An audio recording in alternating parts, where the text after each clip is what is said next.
If I asked you what was common between these very illustrious names, what would you say?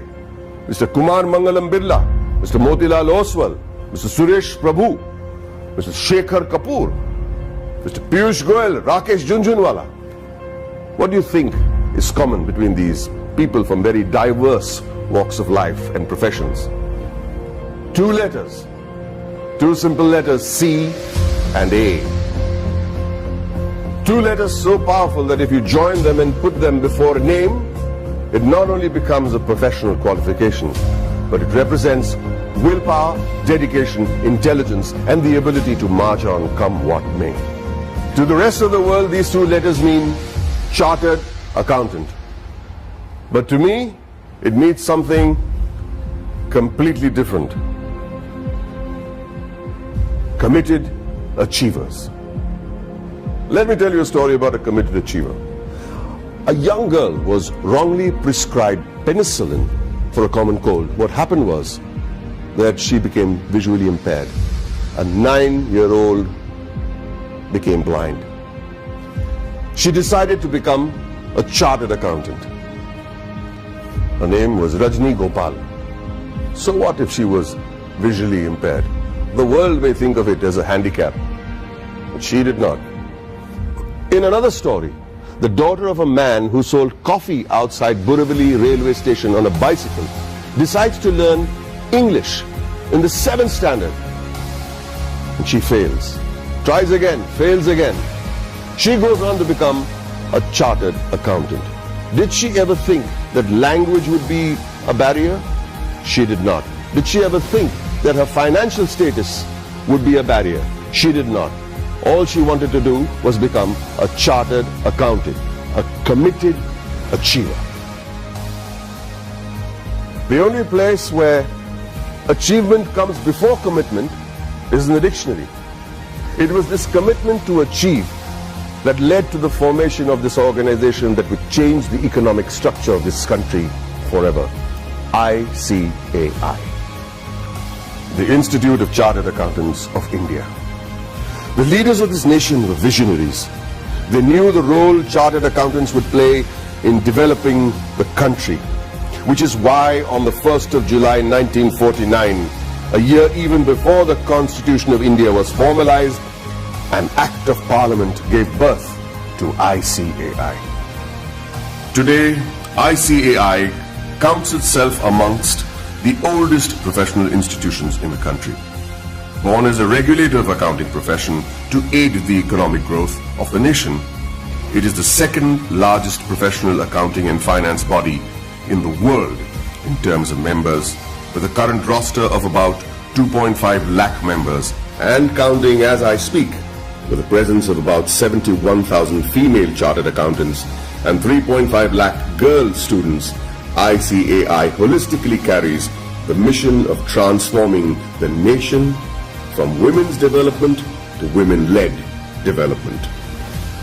During its eventful journey of 70 years, ICAI has become an integral part of the Indian economy, taking it on the path of the fastest growing economy in the world. With its emphasis on financial reform, ICAI radiates with shining milestones that stand as the acknowledged cornerstone of India's economic growth. In the year 1956, chartered accountants were recruited for the first time in the commercial audit branch of CA&G. Many of you may not be aware that many accountants were part of the Indian freedom struggle, like First Lady Auditor C.R. Sivabhogam, who participated in non-cooperation movement on the call of the father of our nation, Mahatma Gandhiji. She was also imprisoned for a year. Recognizing ICAI's strong regulatory framework, the High Courts acknowledged Council's strict disciplinary mechanisms in 1961. In 1964, the Council of the ICAI submitted its pre-budget memorandum for the first time. The memorandum contained useful suggestions for reorientation of taxation policies and procedures to the Finance Ministry. The process was so helpful that it is being practiced ever since. In the 70s, the ICAI started rendering free advisory services to SMEs and small taxpayers on maintenance of accounts, tax paying, and other financial matters. not only did it enhance the financial literacy of businessmen and citizens, more importantly, it started the industrial growth in the country. It also collaborated with the government to enlarge the scheme of scholarships. With all humility, I wish to mention that in the year 1972, ICAI members had provided pro bono professional services to the heirs of the Jawans and officers of the armed forces who sacrificed their lives in the war. Complete exemption from tuition and registration fee of the institute was also granted to the children of Amar Jawans and officers. The 80s saw widespread gloom in India's macroeconomic performance due to the prevailing conditions in the country. However, during the period between 1980 and 1990, the economy began to improve and growth rate accelerated. The government appointed CA members on various committees like boards of public sector undertakings and nationalized banks. The government also appointed ICAI as an expert and independent advisor on company law, fiscal and various other committees. The corporate sector, the public sector corporations, cooperative societies and public trusts were brought under the accounting discipline by legislation. In the 90s, sales tax audit was introduced in many states, which was a direct result of ICAI's efforts to showcase the role played by the CA community. ICAI developed a research center in the form of a non-profit company to be named as Accounting Research Foundation. It was during this time that the government recognized the ICAI as the sole recommendatory body for setting accounting standards in the country. 2000 and onwards marked the period when many MRA MOUs had been signed with many international bodies such as ICAEW, CPA Australia, Ireland, CICA, etc. ICAI was granted recognition by IGNOU as a research center for the benefit of its members and employees to pursue doctoral research from IGNOU. eSahayata was launched as an electronic service for members and students of ICAI to provide prompt services against their queries, complaints and grievances. In 2007, ICAI decided to recognize the CA leaders in industries, which gave birth to a glittering awards function. In 2009, ICAI was awarded the Recognition of Excellence Award by the then President of India, Srimati Pratibha Patil.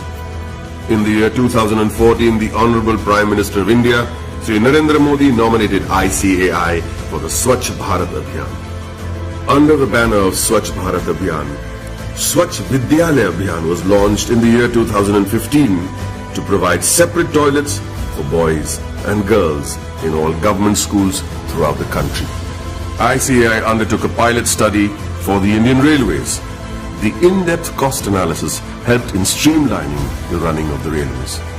Considering the importance of the legislation, namely black money, and the imposition of Tax Act 2015, CBDT decided to go all out and conduct workshops with ICAI to clarify any doubt the assessees may have had.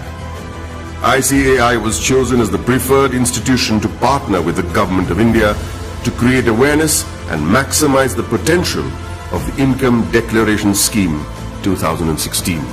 ICAI, jointly with the Ministry of Finance and the Ministry of Commerce and Industry, organized events at more than 470 locations across the country.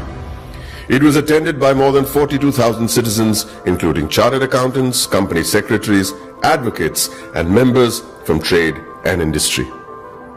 ICAI's contribution to the scheme was acknowledged by Shri Arun Jaitley, Honorable Minister of Finance and Corporate Affairs.